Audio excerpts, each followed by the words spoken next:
And I thought I had arrived in heaven with the music, because in the car where the acoustics and all were so confined, it really sounded good for those days when everything sounded like coming out of a tin can.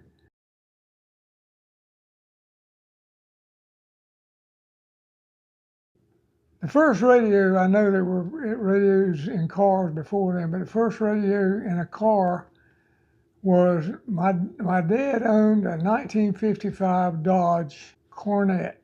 And so when I got into high school, it had no radio, it had no air conditioning, it did have a heater. So I decided, me and a friend of mine, we decided we'd go to a junkyard and buy a radio to put in the car.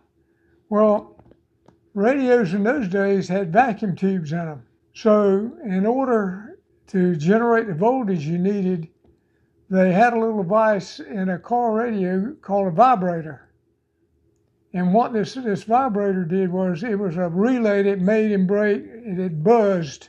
It was like a motorized relay. And then they had the contact points, which would make and break the 12 volts.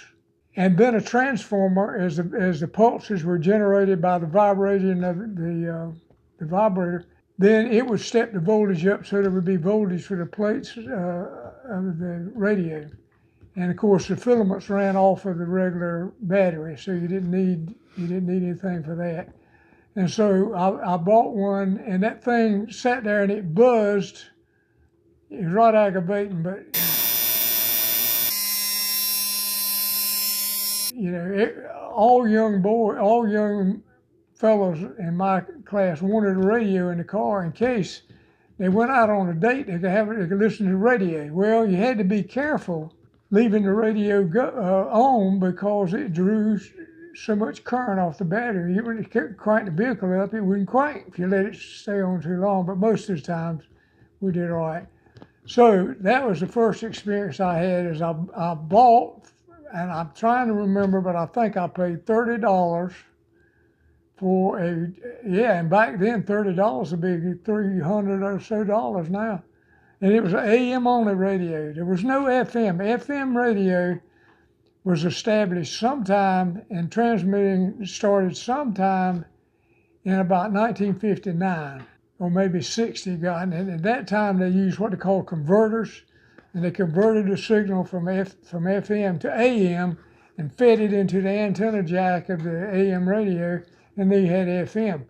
But you were limited by the bandwidth of the innermost components of the AM radio, which was fairly narrow.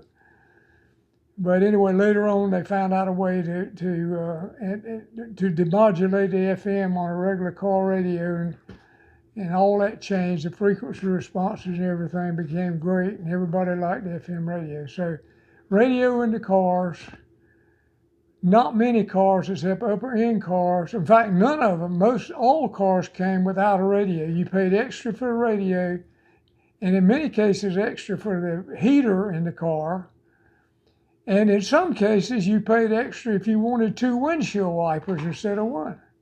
So I mean, things were a whole lot different than they are now, and that's the radio part of the younger days of the radio. Prior to then, people would take little portable radios, battery operated radios, sit them up on the dash and use them most of the time when they parked or whenever they were at the beach or somewhere like that. But that's the way that worked. Of course, they were all tubes, remember, tube radios, and so you had to have voltage to supply for the high voltage needed for the plate, so that the current would flow from the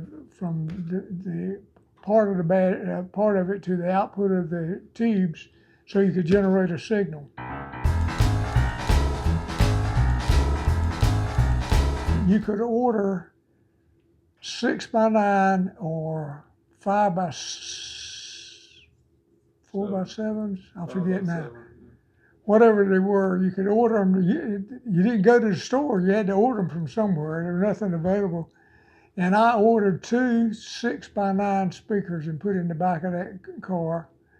And I thought I had arrived in heaven with the music, because in the car where the acoustics and all were so confined, it really sounded good for those days when everything sounded like coming out of a tin can. So now everybody knows you're out walking along and here comes a car, boom, boom, booming, sound like, thunder in the distance. And the audio has really changed, really changed. I think we all have a new appreciation for how difficult it was to install a car radio back in the 1950s. Appreciate you, Pops, for doing that. Let's move on to my first stereo system. That's right, 1978 Ford Courier. If you're not aware of these were imported for Ford by Mazda back in the 70s all the way into the early 80s. Same as the Mazda B1800 is what I had. And here it is. Take a look at this. That's right. This thing was rattle can painted, 4-speed transmission. And there you see it, the Sony CD player. This was the Sony CDX 7520. It was a CD tuner head unit, which means did not have any built-in power, which is not abnormal for back in the day. A lot of the head units did not have built-in power. Now behind the seat, I had the subwoofer box, but unfortunately could not flip forward this bench seat unless both doors were open. Here we can see the Blue Thunder by MTX, BTW 1044, 10-inch subs, 2 of them, in a sealed enclosure about 1 cubic foot per speaker. Now these had a 10-year warranty back in the day, and these were highly regarded. In fact, in a car audio and electronics, actually won the shootout with 7 different subwoofers. The Blue Thunder 10, these were very popular. And yes, we all dreamed of having a much fancier system like the one shown here as well. Now for the door speakers, these were Jensen door speakers, and it's really hard to tell here, but these doors were super thin, so you could not use a very big driver. This is only a 4-inch speaker, and I actually found a picture of some on eBay. The J1283s, 30 watts power, 5-ounce magnet. Yeah, these were beef, as you can see here. Definitely a cone, so it's not really even a two-way speaker. But hey, they work for what it was. And to power those, we had a Delta Sonic D40, because remember, the head unit did not have any built-in power. Of course, we had to have an amp for the subwoofer as well. First one I purchased was the Alphasonic PMA 2100, not the iX version shown here, but still, this was the amp. Now, I actually showed a video of this. I made a video of this a while back. I'll leave a link in the video description below. This thing did a little bit less than 80 watts, or a little bit less than 70 watts per channel at 4 ohms. It was rated 100 watts. Now, let's give a short demo here of how this thing sounded, and we'll see if it got some boom on.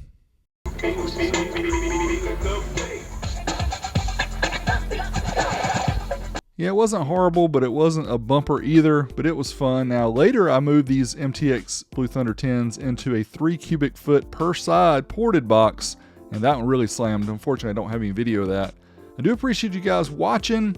Leaving me a comment below, thumbs up, subscribing if you like this. And I also like to know, what was your first system? Let me know in the comments below. Tell me about all the different components. If you've made a video about it, go ahead and let us know your channel, and we will go over there and check out the video. Would love to see if you have some old Polaroid pictures or whatever. Throw it together. Till next time, this is Big D. I'm out of here.